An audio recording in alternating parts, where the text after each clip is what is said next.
Hello and welcome to the Paper Prototypes podcast. I'm your guest host Rex, and I'm here with my guest Fayer.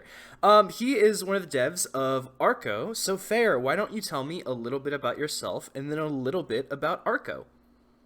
Sure. My real name is Antonio Uribe, but as you said, I'm mostly known as Fire. That's like the artistic name that I inherited from my younger self when he decided to choose a name for the internet, and it was like, just what is your favorite Pokemon type? And it was Fire. So I was like, all right, I'll go by that, Fire Tony, and then eventually it just stuck in that. It's weirdly written because it's the way we pronounce it with the Mexican accent. So eventually it became that, just Fire.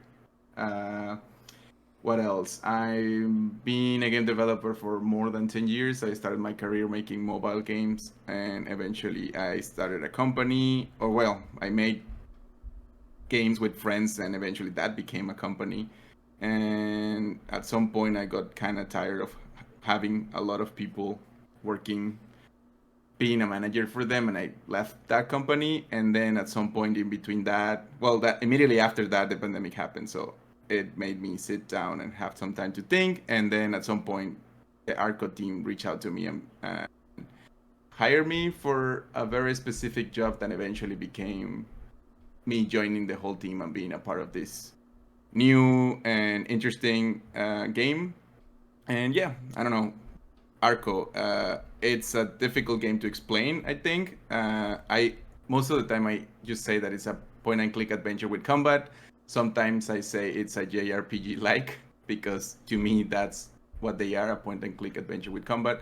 And but it's quite hard to explain what exactly it is because there's nothing quite like it, and it's tactical, it's a strategy, it's turn based, but it is not because it's simultaneous turn based, which we'll get deeper into that, I guess. And pixel art is narrative, it's story driven, it's split in acts, and yeah, that's Arco. Again, we'll get deeper into it eventually. I don't know So, if you wanted to say anything more specific than that. well, I guess there's 2 points I could jump off because I would break Arco into three different types of like gameplay with how it's structured, but also I'm really interested. So Arco was already in development when you had jump on. Yes. So I think how, and it's difficult to tell this story because when I joined the team and I eventually became part of like the core creators of this game, they didn't quite know how it happened. So, to the best of my knowledge and pieces of conversations, and because like you see four names attached to the game, Franek, which is a Polish artist, and he's the main like game director or like game lead in general. And then you see BBK, which is he's Jose Ramon Garcia, which is a Spanish musician, and then it's Max Cahill, he's a Australian programmer, and then me, which I'm a Mexican game dev. I do game design, programming, and other stuff. So Franek and Viviki, I think, got together on a jam or something. They started working on something, and they figured out that they will need a programmer. And I think Franek was a huge fan of Max's previous games, and he reached out to him, and he was available, and they started to build something. And that at some this was probably around 2021 or something like that. And so they started like to shape what Arco will be. And I think at the very, very beginning, they wanted it to be a multiplayer game. Like they had, I think Franek had the main game idea, like the gameplay, like the way, the combat system in mind. And I think they wanted it to be like a player versus player, asynchronous, probably kind of thing.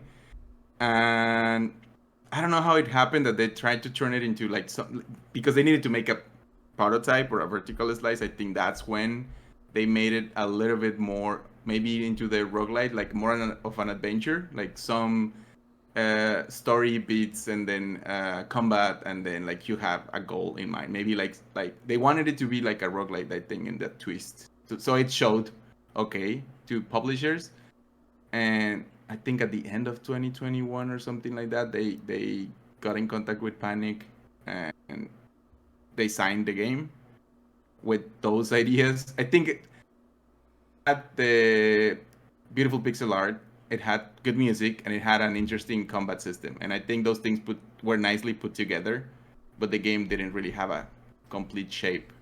So then once they had a publisher, I think the publisher told them to look for someone else or a couple more partners to help them build the game that they wanted to build, and that's when they found me. And so my immediate like I started helping with some game design and stuff like that to try to shape it into something. I always say that I don't know how true this is, but I always say like when I joined at some point in 2022, I told them like I tried to help them because it was mostly like a consultant thing. So I was like, "Do you really want to make a roguelite game?" And it's like after Hades and other similar games, like what are you bringing more than your mechanics?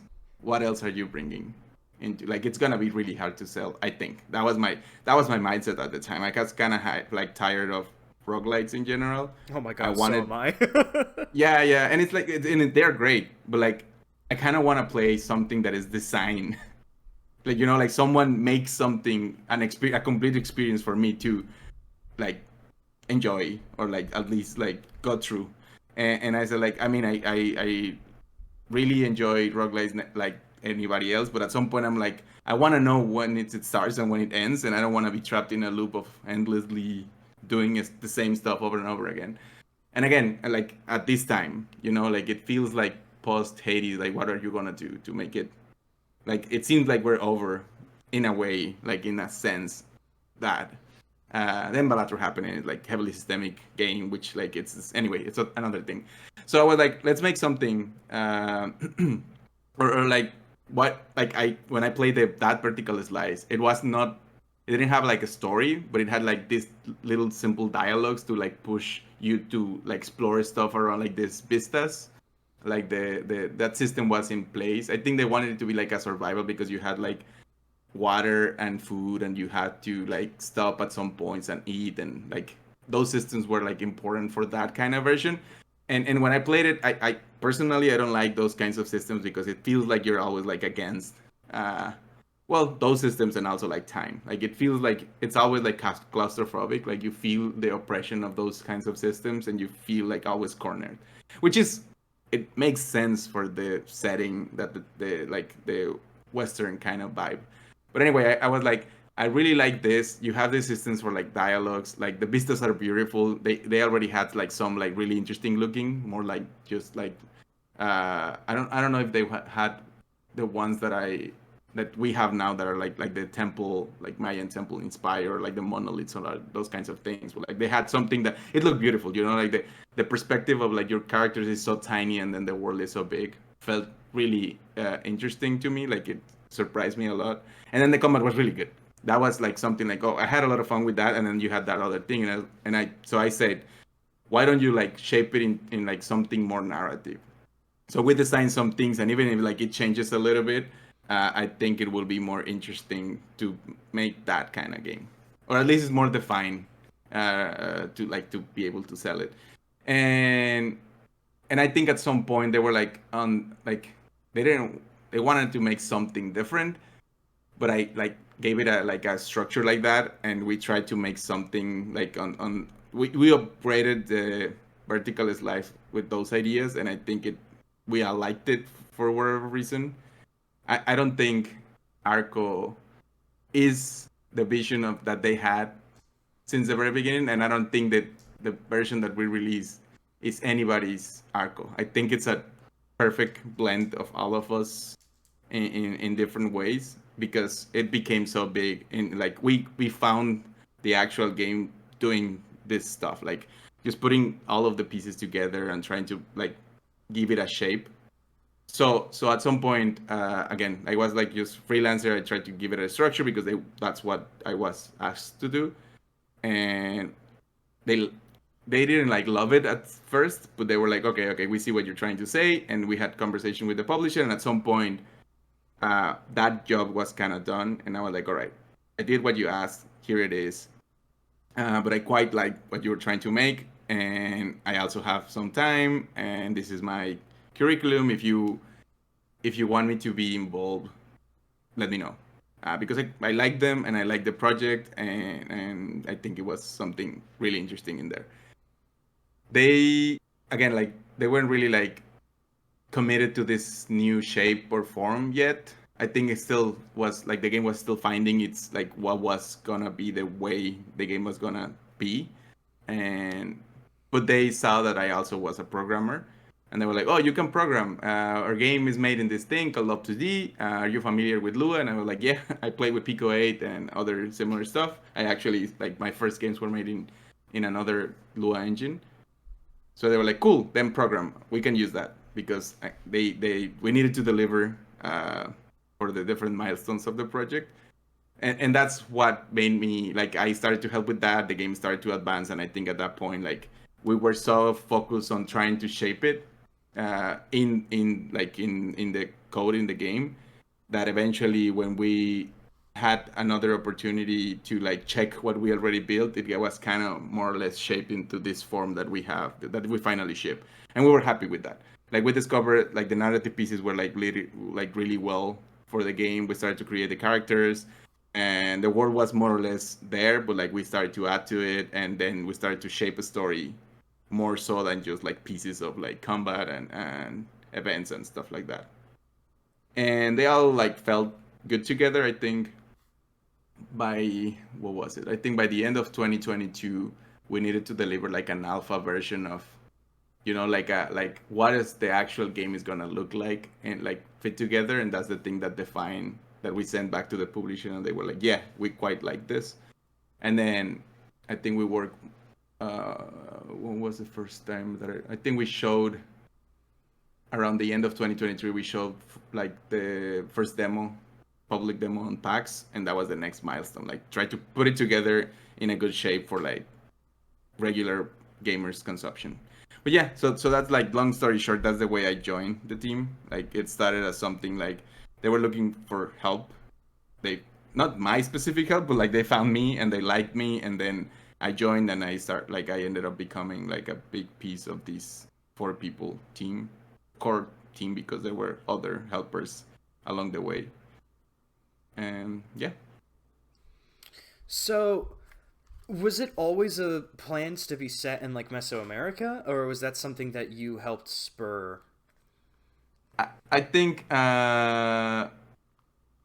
it was like the llamas and some inspiration from the American as a continent culture were already there.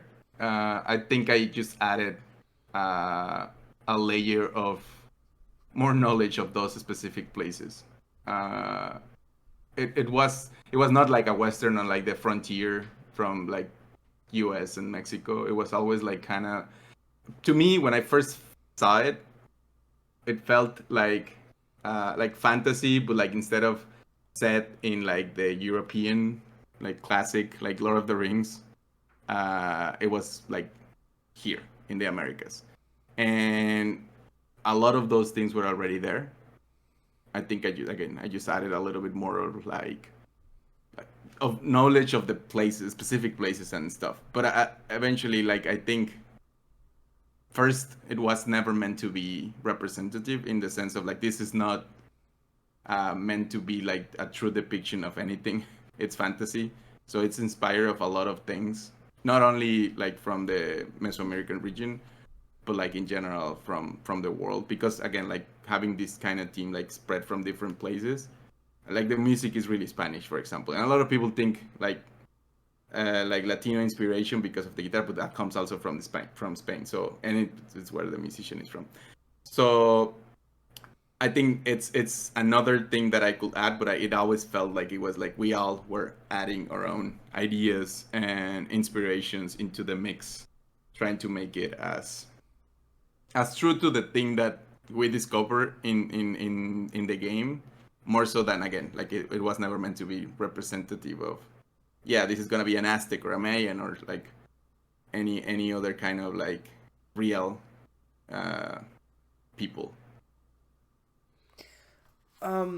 So, at what stage did you decide what the greater themes of the story were? Because when I was playing, the main themes that I got were basically just the, I guess I want to say like the desolation that's caused by colonialism, and just kind of the impact that that has on the people, as well as how almost I don't want to say the words inevitable, but how sweeping it is across the continent. Because you start the game in the prologue where it's the child, and then you end up fast forwarding to somewhat years later. I'm assuming the child is Tizo, which means there's a huge gap in time. But it seems like it went from like, oh, there's these newcomers, we don't really know who they are, to where they've established a huge city. They're in the salt flats. They're impacting every single ethnic group across this wide continent. Um, at what stage did you decide that this was going to be like a theme that you wanted to focus, as well as a theme of kind of guilt and shame? Because that plays a big role in the combat and narrative as well.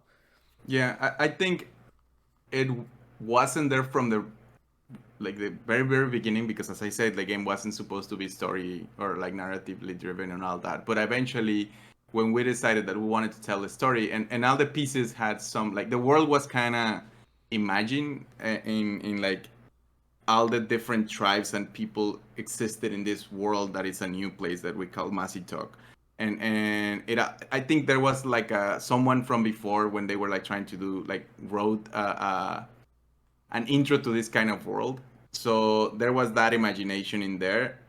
I'm not sure when the anti-colonialism and like those colors came to be, but I think when we chose our characters and where they are from this, once the world kind of had a shape, and we knew like more or less how the relationship between the different towns and tribes in there had, and then we knew that the bad people were gonna be this company that came from outside, because there's some comments on there about like it's all of them are bad. It's like, not really. There's some specific ones that are the bad ones, and there are others that just came and as you say, establish a city, and they're like, they feel there's a lot of like relationships between the different towns and across the time historically in this world, and they, like, some of them, they don't are nice to each other, but that doesn't mean like they're good or bad in general. But the ones that are like definitely the bad ones are like the Red Company, which is a company that came with just the idea of like stealing this resource, that I don't know how connected in the story is, but at the end was like stealing like the magical stuff from this land, because there's like a lot of like a layer of like fantasy and magic. Well, that's what mana is called in our game, magia, which is just literally magic in Spanish. And so they were the real bad ones, because they had no, like, they just come and steal and conquer. And the other ones, they come and they set up, like, stay there and have some relationship with the others. Anyway, I think though all of those things started to happen when the story, I think from the beginning, because it being like the idea of a survival, I think that it lended nice, and the Western teams, it lended nice to a revenge. So you needed like like some kind of depiction of like, well, what are you going against? And it felt that this big bad was a great fit for that. And so we started like just to layer everything in through those lenses. I think it's interesting how, at least to me, before we get into the guild system, how like you follow these characters from different, like the Tiso, which is the main first character, comes from a tribe called the Ios, and then you have which are the like the bow masters, and they're kind of nomad, and they move around and they like hunt, and then you have the Canex, which is like heavily inspired by Mayans, and they're more like a warrior tribe that is settled near the jungle. And you play with a girl that is like coming of age in her tribe, she's called Itza, and she's really strong and stubborn. And then you see these other characters, siblings, that are Twags, that are another kind of nomad culture that moves more in the desert, and they're like traders. And all of them have different reasons to be against this big bad. And if you stay longer with them, I think when they get together, it will be really clear that they don't like each other that much. because they see the world completely different. So I think that helps with this guild system, because at the very beginning I think it was called a curse system, but it felt kind of cheap. I think we weren't completely happy, and that's why I think ghosts were the thing that made it more. It's what they materialized these like ghost characters in the game, and but it felt strange because when someone can curse you, or you might be cursed without doing anything, you know? And it felt like the system that we wanted to build. And a lot of times in discussions in like among us and not close friends and other people that helped us, it like there was like the morality system. Like it's the clearest way for people to understand kind of what it is. But I was always, and I think most of the team was always against that name, because a morality system implies that there's like good and bad in a clear way for like all these people and the game, and it's mostly our own morality put on top of the game. Oh, I think there's uh been like a million essays on why like karma systems in video games just don't really work very well. yeah, and it's kind of like that, like in our game you're gonna kill a lot of people, and it just the karma doesn't make a lot of sense. When we, I think was one of someone through the publisher, we were like having this discussion about we don't like curse and we don't like morality. So we're looking for a word, and eventually when we explain it, and after the conversation, I think they say like, what about guilt? And we really like that, because then it's not based on our interpretation of stuff, like or general. Like for one character, killing an animal might be bad, but for another, it isn't really that bad. Or like even maybe killing the animal is not the bad thing, but eventually when you're confronted with the conclusions of killing that animal, maybe you feel the guilt. Or like The stealing, there fucking is a baby moment. lamb in the bush. Yeah, exactly. Or like stealing stuff from like a grave, for some characters might be like meh, it doesn't matter that much. But for others that they really treasure the life after death, maybe it's an important thing to do, you know? Like those kinds of things. So it allowed to have this other thing. And because most like the teams is like this revenge thing, then the other is like how far are you willing to go? And I think that then the guilt manifests better to that. Like, are you willing to like go all the way in order to try to get just revenge, which is like an abstract term, because you don't really get anything out of that instead of your own satisfaction, maybe in a way.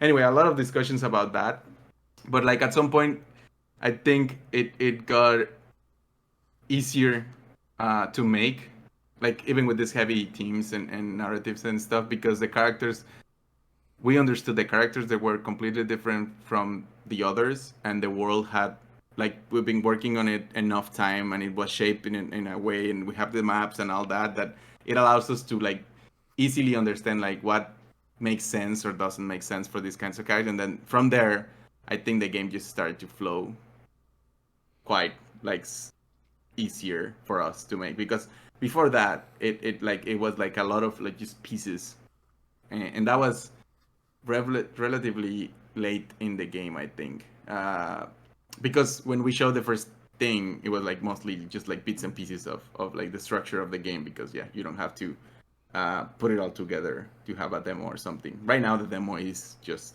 a piece of the game, but like at the time it was just like a side quest in the middle of the game with one of the characters, and that was it.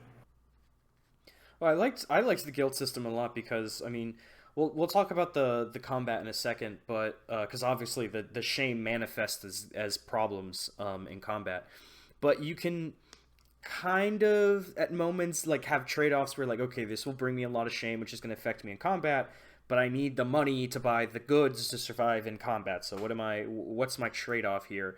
But also sometimes like I would try to Tizo had a lot of guilt just from his past, so I was trying to knock some of that off to make combat easier. And there's a guy who's like, "Hey, can you help me with my farm? There's like some raiders." And I'm like, "Yeah, sure, I'll go kill the raiders." Turns out that they were not raiders and I just did a bad thing. So now I'm filled with shame for just trying to help to get rid of shame.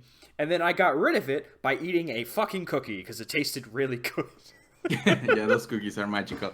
uh I think the way we approach all of these decisions, because sometimes like it is kind of clear because of how the narrative is shown to the players as a kind of like a text chain, instead of having like these boxes of dialogue, like classic big squares that just like the letters go like and it like changes the characters. We have like this kind of like text messaging system that like you show a little balloon that with text and it moves in that way. And you made some decisions just like choosing, like, which is like it's not something really special, but it's just like a lot of those things like made it feel like when you make a decision, it's like, all right, this is the right decision to make, and it just triggers a combat. And then you go the other way, and sometimes it also triggers a combat, but with the different like sometimes it becomes an ambush, sometimes you ambush them or they ambush you, depending on like what you decide to do. Like if the decision is like go stealthy or like yell at them, then that gets one of those results. But sometimes it's like there are some things that it's weird that you do, and they don't like you might choose to react strongly against something, and the other character will be like, oh, I like that. You have guts, so we're good. And you don't go into the combat because you chose the angry or violent reaction instead of the other way around. Like, so it's not, guilt is kind of the same, which is like it's not always clear, like to read the systems to be like, all right, they're trying to do this kind of thing, and it's meant to be like, so you are not trying to just game the system and that's it. It's mostly like, do you feel you're choosing the thing that you want to, or you're doing the thing that you want to do, or the way that you want. At the end, the characters are written in a way and they have their own personality, so it's not you actually, so you're trying to play as them as much as you can and trying to not go as deep or like as past their threshold of this is as far as I'm willing to go in the understanding of those characters. And you have a lot of dialogues with them to get to know them, but then again, there is a side ending that you can get if you just go all in. There are there are a lot of hidden endings. I like the one where you could just go, I'm gonna just be a farmer and the game just ends. I really liked that Yeah. one. But the other ones are, there's tons of moments where it's like, hey, do you want to look in that bush? Cool, there's a snake, it bites you. Fuck off, you die. It's the end of the game. Yeah, there are like a lot of like, I mean, not joke endings, but like, like just like weird decisions that you take, and then it's something like that, like just like a snap back happens. But they're actually in the format of the game, because it's like a narrative thing. There's the same start and the same end in a way, and then in the middle there's like side quests. There are like pieces of decisions that you can take that make you go in some paths instead of the others, and many things change there. There are some side bosses that you can find and stuff like that. But at the end, the story is like pushing you towards like somewhere, like kind of the same space. Like you're always gonna fight this big bad person, and but there's at least two ways to like those final combats change drastically if you do the what we're calling the bad ending, because it's like you're really bad, like as a bad person, like you're going the guilt run, I think some are calling it, or like the regular just like go forward and do the story. And yeah, all the other choices can leave you into this like, and this loosely end, like quick ends, and then you like just come back a little bit before, and you continue from there. So I had I don't want to spoil it, but one of the characters I was with died, and I was like, oh well, that's, I guess if I had made a different choice, they wouldn't have died. And then there's another moment where you can just abandon one of your side characters, and I just thought that was really cool. How I guess the party members can just pass away or just be dragged along with you on the journey depending on your choices. But my favorite was I was playing as the Tuareg people, and I got jumped by some of the, I believe they're the Chalis. I think they're based off like the Native Americans in like the Red Rock Canyons. Um, Yep. and they were like, I could either have ignored them, or because I had made some choices that made them think I was friendly, I got to talk to them, and they were like, oh, we'll teach you how to use a gun. And I was like, fuck yes, I got a character with a fucking rifle. But all I could think about was like, wait a minute, so if I had just picked the fuck off option and ignored these friendly people, I would have not gained the ability to have a gun. Like, it just unlocked that part of of the tree, I guess, for me, just based on one single choice. And then you have that, but you could also like have meta character before that could allow you to get that easier, or you could also like just have kill that character. I don't know if it's possible to kill them, but also probably to ignore them before. And that there are a lot of like that's like the difficult part of this game is that there was like a how we structured it at the very beginning. There was like a plot or like stories and dialogues and like level after level, you know, like this locations. And so we did that, and that was mostly my job for a long time in the game, to just like grab the idea or the dialogues or the start of the plot and put it into the game. And once we play that, it's really difficult to write this game as a linear thing, and it like as you played it as a linear thing, it just felt like, I don't know, like that boring is maybe not the way to explain it, but like it felt kind of plain, like basic. So we started adding stuff in there, feeling like, all right, this location feels like it should probably have another path here that takes you to this other side. And so we continued to work on top of the base thing, and we just added and added and added. And at some point, we had so many choices and things and so many decisions that it's people are finding ways to be like, oh, I did this, and it will make sense to do this other thing. And like, yeah, it should. And like, no, it doesn't do that. And like, all right, I guess we forgot to connect, to remember that maybe if you save that lamp, I don't know, like 2 hours before, and for whatever reason you decided to not give it to the people that you should give it to, you have that lamp here, and maybe it should do this or that, or like acknowledge those kinds of things. I think it got out of, or like, we're a small team, the systems, the mechanics and all that, it's also quite complex.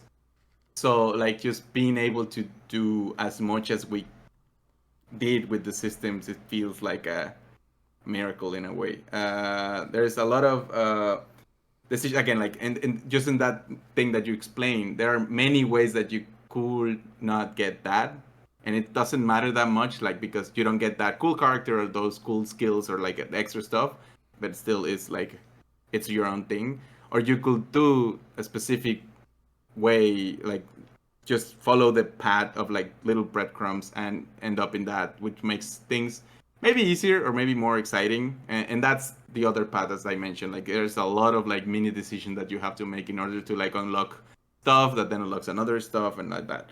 Which that's why we say the game is like 10 to 15 hours. There is like, if you're really good at the combat and you don't like get sidetracked too much, I think you can beat it in less than 10. But let's say 10 is the lowest I think you can go if you like go pretty, you play it pretty straight, and maybe 15 if you like kind of like get lost in the middle. But because this other way of like unlocking the other bosses and all that, I don't think it's something that you will see on like you might find one or the other, but because it requires it to do like, it's not like as a password thing, but it's more like it requires a lot of attention to things that maybe become more apparent after you play enough of the game. I think that run might start like at 15 hours and maybe to 20 if you're, so by the end, if you want to play it both ways, I think it becomes a really big game. So especially when the game has, I guess, now that I think about it, 4 systems. So you have the first one, which is when you're on the map, where you can choose where you want to go, and the map is like branching out in different directions. Which of course the map can unlock depending on talking to certain NPCs. But you'll find those NPCs on second perspective, which is where you're like doing side-scrolling left to right, and every time you move, you see like these like gorgeous landscapes. And I'm talking like from mountain ranges to, I think one of my favorite standouts was the salt flats. Yeah. And then you have the other perspective where if you go inside a building, you're kind of moving up and down, and it's very close camera on you. And then you have the combat perspective where combat kicks off, and there's just so many different like systems that the game is trying to balance that I was kind of amazed the entire time, that I was like, oh, okay, we're doing this now. I can't believe the game is able to pull this off. Was it kind Yeah, of because also as the pics, like the way it looks, we call them like the different well, at least the way they're shown to the players, we call the closer one the dungeon. Like when you go inside of this like structure that is like even the characters change a little because the resolution is completely different. So we have to make it different. And then you have the location, like the outside ones, the side crawler ones, which is like more like an overworld in a way. And then you have the combat, which is also a different representation of those characters. So everything that we did, we had to do. I mean, not everything because it's not always needed for every place, but it started to become too big. I think even like if we only focus on the narrative part, I think by the end there are enough words to make it into a little novella. I think like between the first books of Harry Potter, for example, of like length, which is also like why we haven't been able to release the localizations for like all the other I think there's 6 in the works, and they were done like the script was translated, but the problem is like because it's not linear and the way it's structured on our side, it made it really difficult to test, and we are a small team, and so we cannot do it on our own. We also don't speak all the languages, so it's really difficult for us to do it on our own. And when we go for like a LQA localization QA, it's also like quite difficult for them to be like without the tools, and again, not being a big team, it's difficult to make the tools when we're still like working on stuff on the game and all that. So it's been a little bit slower than we wanted it to be, and the main script translation was done before we released, so we were hoping to be able to deliver that on launch, but it was too much and we're still working on that because we want to kind of, and we know it's not going to be perfect, but we want to try to do it as good as we can, because one of those translations in Spanish, which is my native language, and I played that version, and like it's playable but it's not great in places, not because the translation is done correctly. Again, it's because the way your systems are like it's the translator get like lose the context when they get the script, because it's made in the engine that we made in the tools that we have, and not on like a document somewhere else that is like linear.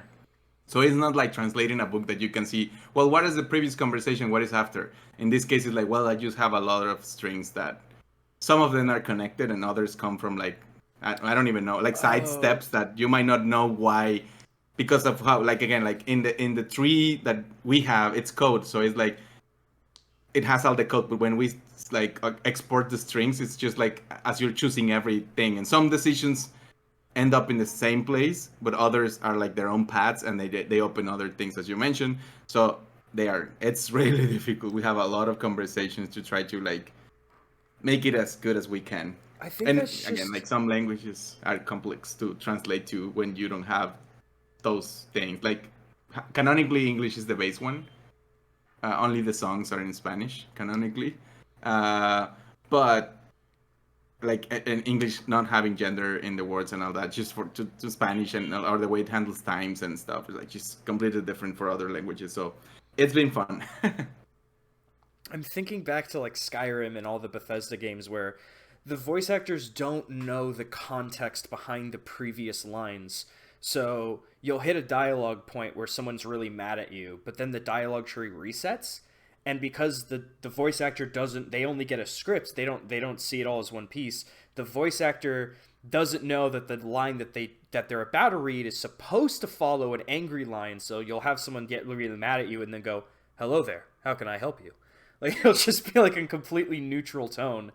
I guess it's sort of similar to that, but I'm Yeah, also exactly. thinking, It's that feeling of like, I mean, in tone can be, well, sometimes, like if the answer is okay, but then you just translate okay and it's mostly fine. But like in some cases, like again, like if a female or a male character says something in Spanish, it changes how it's written down, and like sometimes our system keeps, because it adds the strings to a database, it says like, oh well, it's okay or it's hello or whatever 100 times, so it's just gonna be translated once, and we're gonna put it in all the places that it says hello as a string independently. And like, well, maybe, but maybe you wanna, in some languages it's easier to, or like just to add another intonation or use another like greeting because it fits better to the dialogue. So anyway, that's a long side conversation that I just remember that it's been an interesting part of the development of this game that at the beginning didn't want really to be a narrative game. There are two other moments or things that you've done that I thought were very unique. When chapters end, it gives you the option to be like, next chapter, continue or pause, which I thought was really cute. That you could just take a breather from what you dealt with, because some of the chapters can be kind of heavy. Um, Mm. but then And they always also, end in a like strong moment. yeah, exactly. But then after the strong moment, before the ending scene, because all the characters meet at the same location. What was your influence to go for what was essentially a musical sequence to end a lot of the sequences on?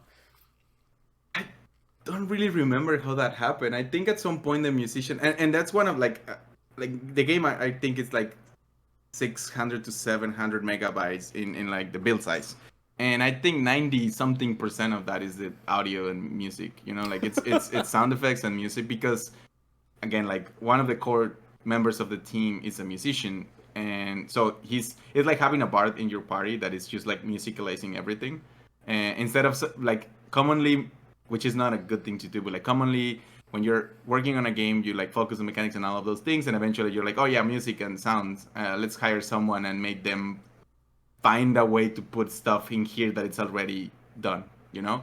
And in this case it was in constant communication with that, like art and music, and so it's why everything sounds completely different.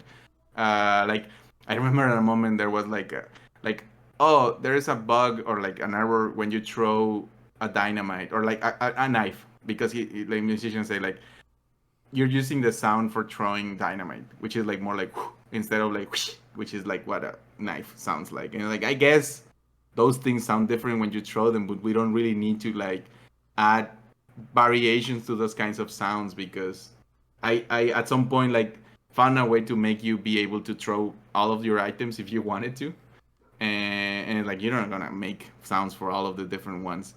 And he's like, well, I already did like for this and this and this and this, so try to use those as they make more sense. And like, all right, I'll do it. Anyway, coming back, at some point there was a conversation about the music like that. You know, like music is really good. Like the soundtrack, as you enter combat with different kinds of characters, it sounds different. I really love the guitar, like when you finish, when like or something like that, or like when it opens like a strong combat with like big enemies. There's also like energetic metal sounding music.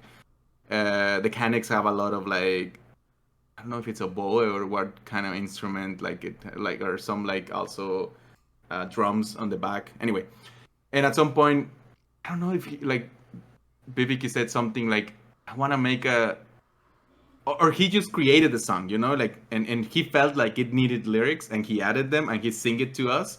And he says he's not a great singer, but like it sounded great. And he was like, I made this and I think it's really good and we should have it somewhere. And we listened to it, and I'm the only other one that knows Spanish, and I was like, this slaps. Like he translated the lyrics for the other people on the team, like just by the vibes you can. And the easiest way, like they're on Spotify or like YouTube, you want to go and check them. If you're not familiar, but if you open the game on the title screen, you have this. The title song has lyrics, which is really distracting to me because I know Spanish, so I get distracted by the lyrics. But most of the like it has like a cool vibe, like since the very beginning. And I think that's the one that he made first. And he's like, "This is really cool. What can we do with it?" And we were like, "Oh, maybe credit, blah blah," you know. Like, and at some point, we were like, "This is too good," and he wanted to make more. And he really liked doing that. So he just created to us. How I translated it, and if you found his character in the game, he's somewhere there. He's like a bard that is traveling. So this is like a way of like the stories were told before.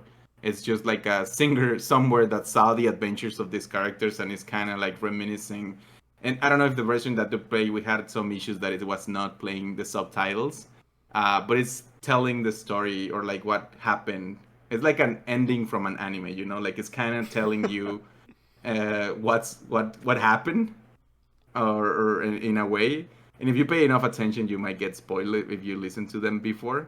But again, it's like it's done in a way that is poetic, and it feels like when you see those openings of some animes that you're like, oh, all the plot was here. I just like so artistically done that it gets lost by the coolness of the thing.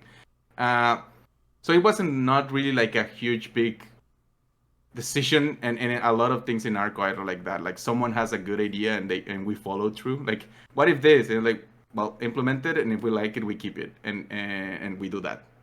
So many interesting, fun things. Like even the fin, I don't even know. Like at some point we were like, we need fishing mini game, and I think I can twist the systems that we already have to do it. It doesn't need more than just like the idea of fishing or like hunting or all the other like kind of side things that we do with it. We don't need to do more than that. Enough to like that you feel that we're doing this. So I can feel that there's a someone that does like sound and audio on the team, just because that's how satisfying. When you would get an item, you get like a very chunky like noise for every time you do something, and just those sounds that reverberate throughout the entire game help create like such an immense sense of game feel. And I do think it's really funny how you're right, how most people that I've interviewed, very small teams, either one guy or two guys. I think you might be the biggest team theoretically that I've interviewed so far. But having your own dedicated sound person to see how that like influences what mechanics and what things get added to the game, I just think is so interesting.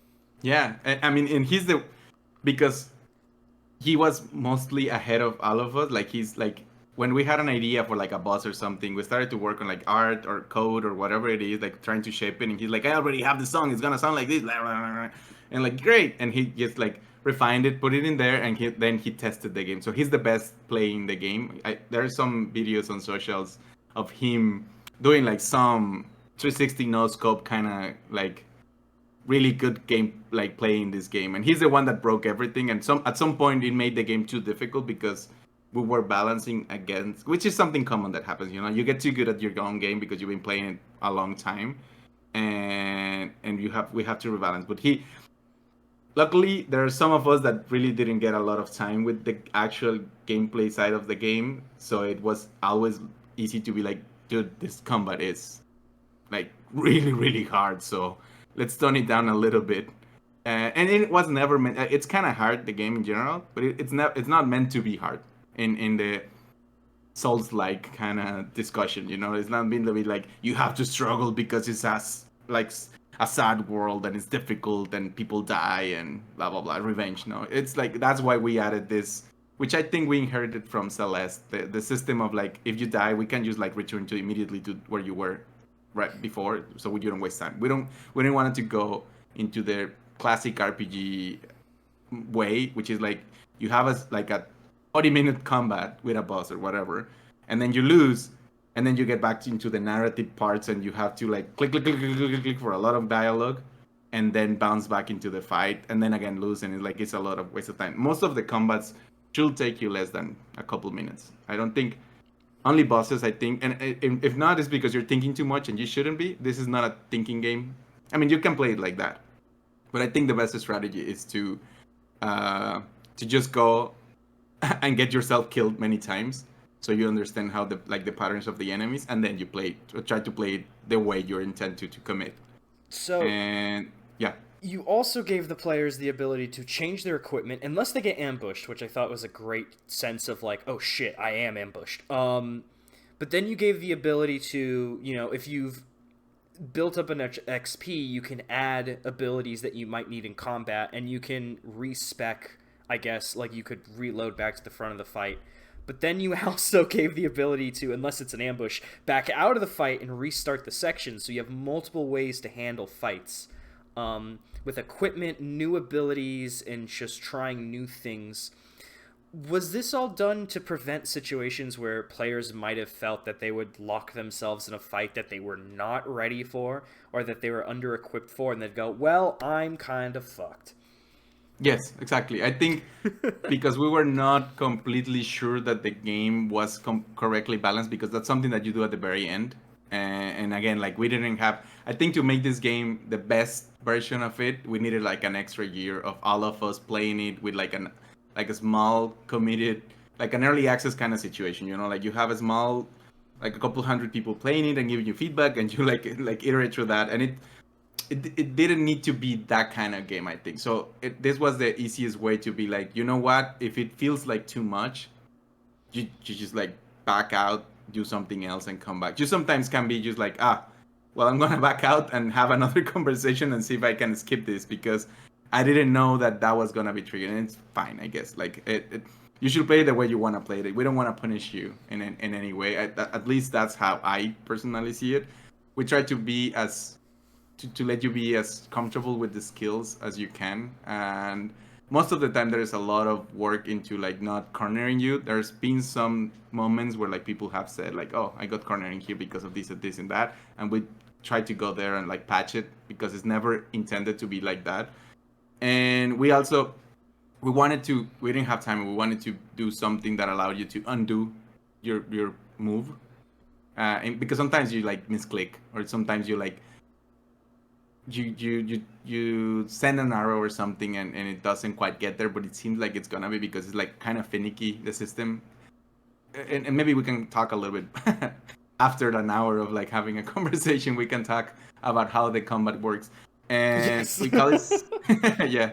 I mean, I'm guessing people already played the game or saw something, so it wasn't needed to explain. But like, we call it simultaneous, turn-based simultaneous system, because it isn't turn-based, it is not action. So turn-based is like on like classic Final Fantasies or Pokemon, where you're like, you choose something and then your character does something, and then the enemy does something, and then it's back to choosing. And then the action is where you have control over the character and you move and jump and attack and all that.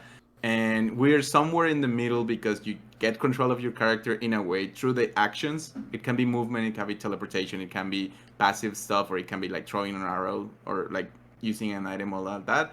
That's the way. So it has two phases. One is the plan phase, where you can choose what you want to do, and then in the time is passed, and you can see what your enemy is planning to do, and then you can choose what you're gonna do.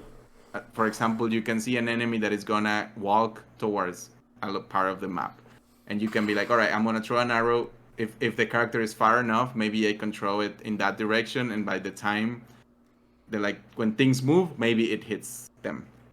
So then when you commit your actions with your characters, and you're like, then time moves, and that's like a turn. Like it happens all at the same time. Every character does what they say they were gonna do, and your characters do what you chose them to do, and it happens like in a second and change, and then it passes again, and it allows you to. So you always have a lot of information to get and it's a game that it's like, we don't have HPs of like, well, the bosses have big HPs, but like most of the characters have like 1 to 5. It's not like meant to be like 100 points and you have to do all this, and your characters do the same. So a mistake can kill you immediately, and you'll be back. So I think the best way and best strategy to play this is just like moving around and trying to understand how the characters move. The way that the intelligence of the enemies work is they have some actions that they can do, and they have information about like where your character, or like how far it is and stuff like that, that allows them to be like, all right, should I move closer to them, or should I try to do my attack that has this reach and all that. So the more you learn about that, the better you can do. But and at some point, it's just fun to just play with the mechanics and like the skills. Like you can throw arrows and bombs and explode things on the environment and all that. So I think, yeah, again, the best way to do is just like fuck around a little bit, find out maybe. But if you and like die, and then you just redo it. And as I say, I think the thing that we wanted to do and we couldn't because it was really hard to do technically, the undo thing, just like, I did this, I didn't quite like, and just go one step back. Maybe giving you some, not like all the time, but like the next big thing that we did when the game was out and people were not complaining, but some people were like, oh, I'm really into this, but I haven't like a lot of trouble with the combat, where we allowed you to go into options and like unlock the assist mode, which gives you infinite dynamite. You can skip combats, and there was something else that I don't remember exactly what it was now, but like there was something else that allowed you to like to just have it easier if you want to engage with the game and the world and the story and all that without like suffering too much through a combat. I've used that personally in some other games where you're like, I don't feel like I need to be punished. Like I don't want to be playing 3 hours of this boss or whatever. I'm just gonna use this thing and move forward because I just really want to see everything that this game has to offer. I still really love the whole like guilt mechanic in the combat, just because it's a great way to manifest like the growing sense of guilt with how much more dangerous and just what a fucking your death mushrooms that manifest. It's such a bitch.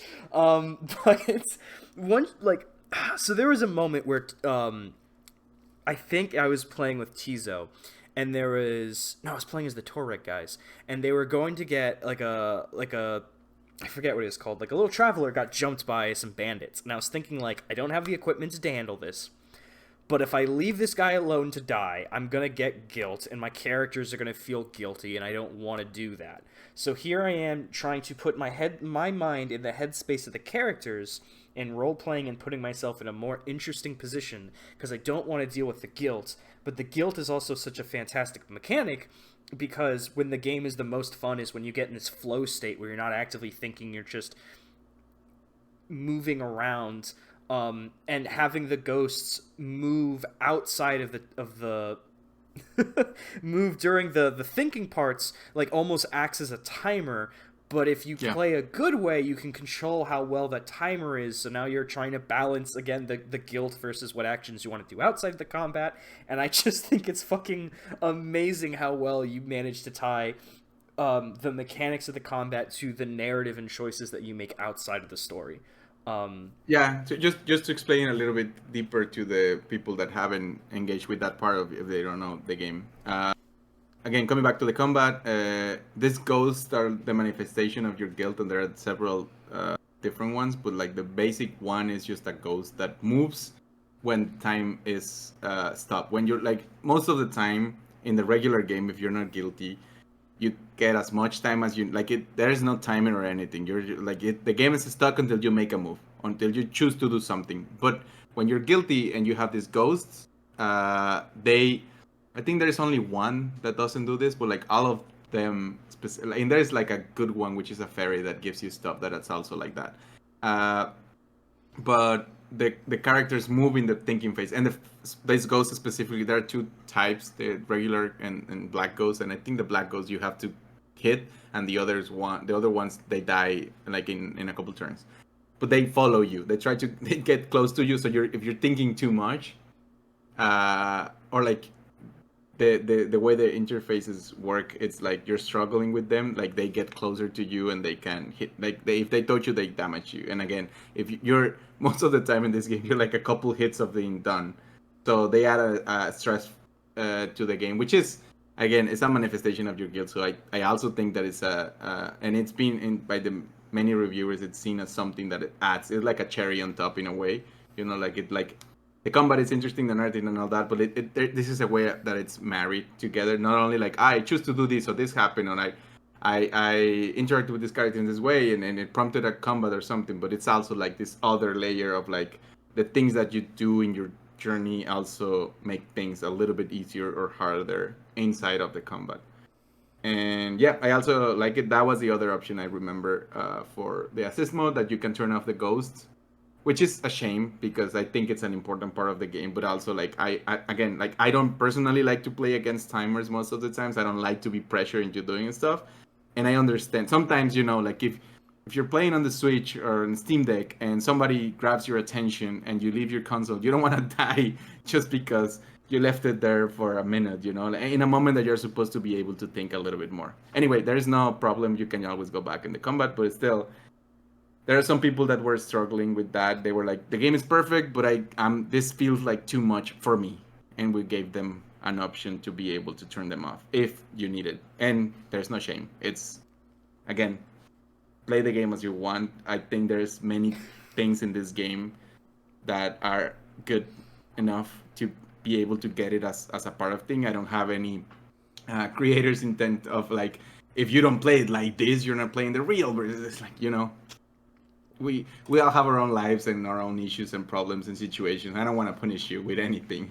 If you feel like that's what you need, go ahead and have fun. Again, like the infinite dynamite mode is really fun because you can just go and like explode everything.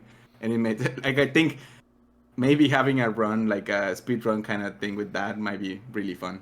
I might do that after once I beat the game. But I also two things. I love the you saying no shame by turning off the shame mechanic. That's I love that. The second thing I wanted to talk about is how do you make interesting tech trees, and how do you make interesting characters? Um, God, the character that swaps position and then stuns the enemy that he swaps makes for that was my favorite because he makes some of the most fun combos and setups I could ever think of. Like he was just a blast to play. But so is the lady who's like, yeah, I just won't take damage by charging up, so I could just run through all the bullets and punch dudes with a shoulder jab. It was great. Yeah, it's a she's good at for like the mushroom. If you have that skill, it's really fun to go through the mushrooms with that because you can just like. Uh, I'm not completely sure. It's in part because I didn't make the skill trees completely. I made the skills most of them at some point like the other programmers he made all the like the systems behind the stuff. I was stuck doing like support things and like adding to the things that were already built. So I made a lot of those things. Didn't design them mostly like, but I played with them enough to be like, all right, you had this idea, I turn it into this, and like it's always like for this team, we wore many hats and we were doing different things. Uh, so I think the moment to decide the skill tree to make it interesting, it was mostly like a narrative thing, like what makes sense at what moment. And we had a lot of discussions about how the game presents. We already discussed that there is after an act. It's how should have called them arcs, but like arcos, which is the word in Spanish also for like an act. So at the end you get a choice of like take a break, and it's also intended to be that because it's like when you start the next chapter, it's not with the same character. It's always like a respect in a way. Like you start with different characters that have different skill sets and skill trees, and you start at the beginning of their adventure in a way. You find them all in different moments and situations when they start, and so that's why also like taking a break makes sense because it feels like a break. Like if you go directly after like the biggest moment on the previous act to the like start of the next one, it feels kind of like it's like the curve goes up and then down completely, like almost to like to the base. And we had a lot of discussions about like how to present the characters, like which one should be first, second, third, and all that. I think we ended up in a thing that I don't see any complaints. Uh, Originally, I wanted it to be Kid and then Itza because age wise makes a lot of sense, and then the siblings, and then Tiso at the end because he's the like the one that wants the revenge with the. I mean, they all want, but like he specifically has as an important thing, and I wanted him to be at the end, and also like age wise, like a kid, uh, youngish adults, and like an older adult, and it felt like in the progress of like I don't know, but like it was kind of weird to in the tutorial with the kid teach you to use the arrows and then change to a melee character, which is kind of hard to manage, and then two characters which are like completely different, and then coming back to an arrow main character. So we chose it in a way that makes more sense, skill wise and narrative wise in a way. It felt nice. I think it's a good exchange. You start with the one that feels as a sequel of the tutorial character. You kind of have the same skill tree immediately, and then you go to the melee character, which is kind of like difficult to handle because when you're so used to the range, going like and getting close to enemies always feels like a risk.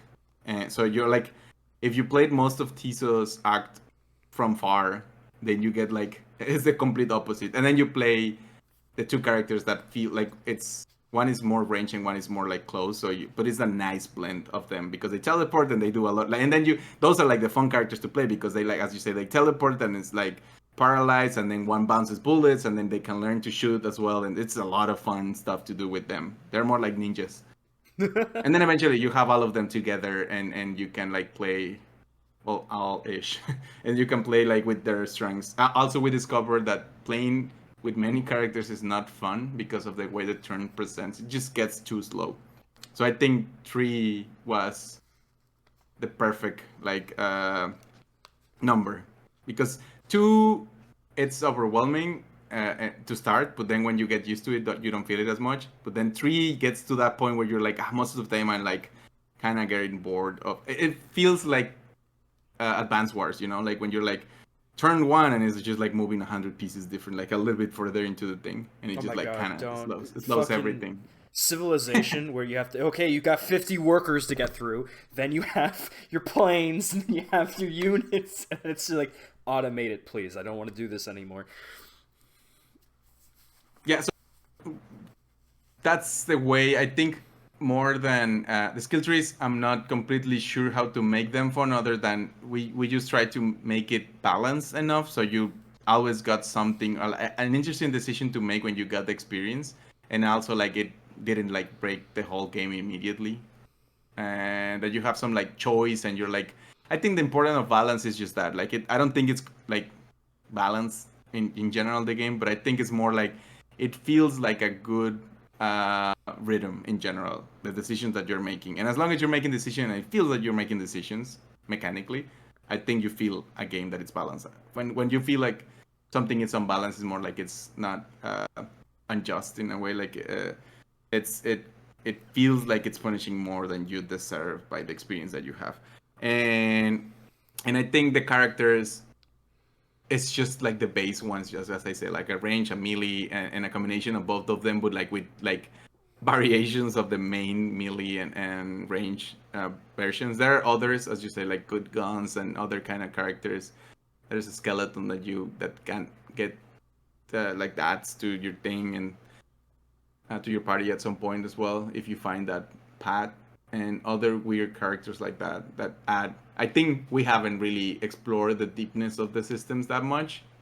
There is an opportunity, I think, if the game does well enough, that we make the roguelike that they wanted to make before I joined, and just to explore the deepness of the mechanics, because I think the system is solid enough and we explore enough of it for it to make sense in this game. But I think going into like a Slay the Spire kind of, where everything is more like systemic and mechanically driven, I think it might be interesting to explore deeper into the interesting things about like different builds and characters without having to carry them with a narrative. Let me play as the skeleton. That's my go-to with any game. Let me play as the undead. Um, but I love. I don't know, when I first played, I first saw Tizo, I was like, oh, this is kind of a short tech tree. I could see myself hitting pretty soon the max of it. And then it's like, oh, okay, I get a new character with a whole new tech tree right as I got comfortable with Tizo. And then right as I got comfortable finally learning the smaller lady, just because her melee abilities don't do a lot of stuns. So right when I learned her and felt comfortable with her, it's like, okay, go new character. So there's like this constant change of pace that keeps the game forever feeling fresh, instead of like, all right, I've made my combo, I feel safe with how the character build is, because you're constantly changing characters and moving new locations and unlocking things, and it's always keeping the game fresh. I really admired when I was doing my playthrough, especially with the, I don't know, you have the new characters, new cultures, new landscapes. It's a great time. Yeah, I agree.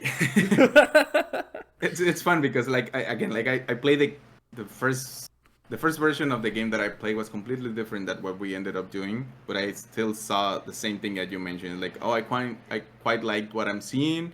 I like the inspirations. I like where it's trying to go and all that. And it seemed like an interesting space to build something more robust. And eventually, after years of working on it, and because I played kind of like a finished version, I tried to play it as a regular person instead of like a developer, so it's front to end and making my own decisions and all that. And I had fun with it. It was still like kind of like trying to forget some stuff. There are some things in the game that I don't know that they exist, because like again, like all of us are like, it's big enough, and like we're so focused on our areas that it's sometimes like somebody else made a decision somewhere that you're like, is this somebody asked me about this and I don't know what they're saying. You're like, oh yeah, you have to do this or that. And I was like, oh, interesting. So I played a version of the game on my own a little bit before lunch, just to feel it out, and it felt great in the sense. And we're quite happy with the reception in general of like reviews and just from regular people on the platforms, but also like press and media and all that, like saying that it seems like it connected. That was my biggest concern, obviously, as a creator, as a developer. It's always like I could see since the very beginning that the pillars of the game were solid enough. You know, like you can see the art, the music, the narrative, or at least from the narrative, the plot made sense because it's sometimes difficult to tell. And the mechanic, like the game, the actual like combat was fun, and music and art were great. But like you never know, like putting it all together, like if you did it good enough, and if people are gonna see it and feel like, oh, this is good, it's well made, it's or there are gonna be many complaints. And we're really happy and with the results. I think at the end we did something good. It's again like when you're making it, you're not quite sure. You try to, and you follow your own paths and your own creativity, trying to build something that ideally will be good, but you never know until you put it out. It's like kind of Schrodinger's cat in a way, you know, like you don't know if the game is good or not until you release it, and it's sometimes it's too late to do anything really. But it's been well received. People like it enough to have deep conversation like this about it, and to keep sharing. And yeah, we're quite happy and proud of the game we ended up with. Well, Fire, I think that's a good place to wrap up on. Um, so this is the part of the podcast where you can kind of shout out anything you want. So, if you want to shout out your social media links, the game, one gentleman shouted out a pizza place he likes to visit. You could shout out literally anything. Yeah, thank you for the time and for the invitation. I had a great time being here and talking a lot about our game. If you want to follow our team, we're not a studio. It's another interesting thing.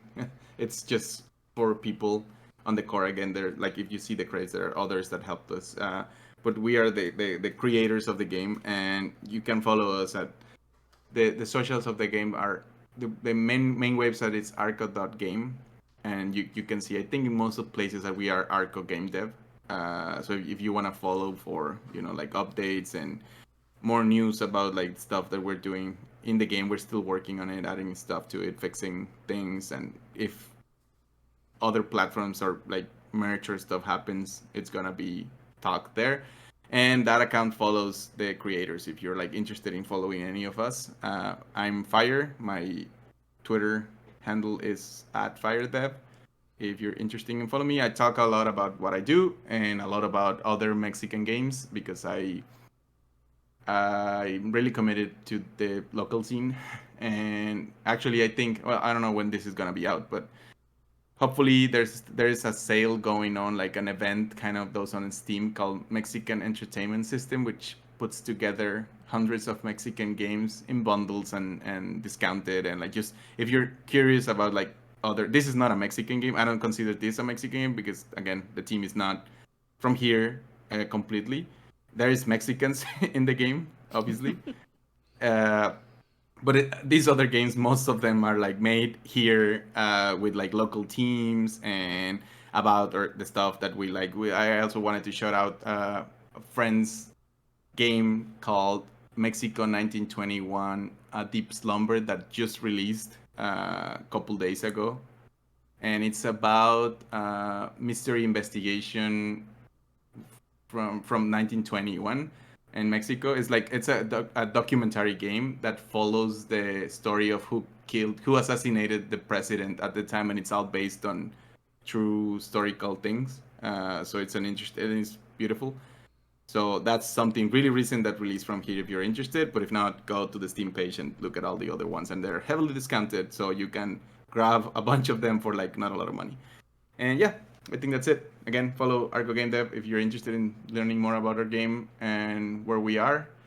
And yep, thank you.